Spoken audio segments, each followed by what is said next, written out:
नमस्कार।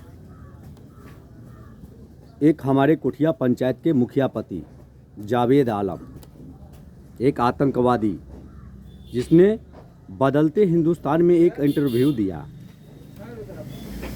कि उसका नाना नानी का घर नेपाल में है, नेपाल में नागरिकता है उसका, मगर उसको ये नहीं मालूम कि भारतीय संविधान में ये है कि आप दो जगह का नागरिकता रख करके आप चुनाव नहीं लड़ सकते हैं। आपने चुनाव आयोग को क्यों नहीं बताया?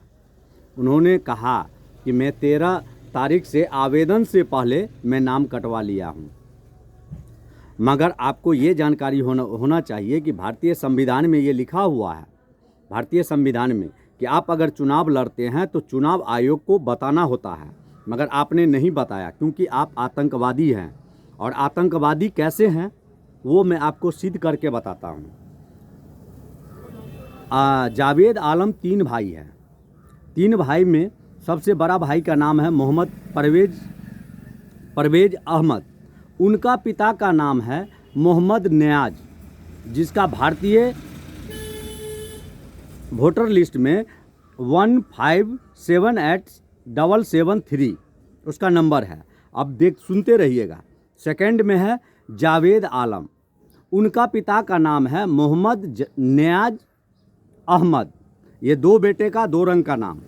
उनका नंबर है 1096185 भारतीय वोटर लिस्ट में उसका नंबर है। उसके बाद उसका छोटा भाई का नाम है मोहम्मद सदरे आलम उर्फ गुड्डू। उनका पिता का नाम है मोहम्मद नियाज अहमद। अब 3 भाई हैं। ये तीनों भाई ने 3 रंग का पिता का नाम लिखे हुआ है।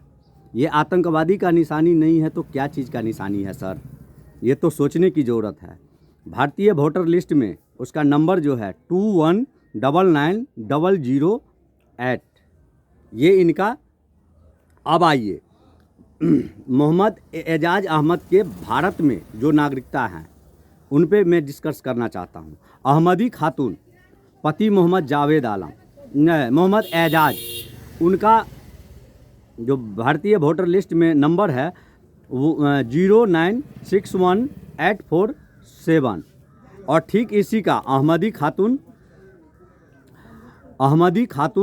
अच्छा, जब आपने यहाँ लिखे हैं अहमदी खातून, भारत में है अहमदी खातून और नेपाल में क्या है? अहमोदी खातून।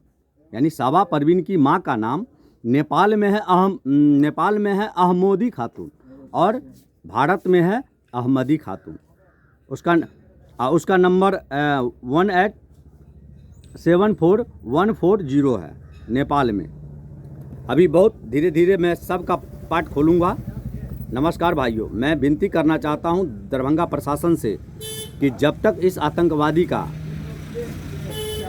पूरा जांच नहीं हो जाता है तब तक आप अपने कस्टडी में इसे रख सकते हैं। नहीं, अगर ये कहीं भागता है तो इसका जिम्मेवार दरभंगा प्रशासन होंगे।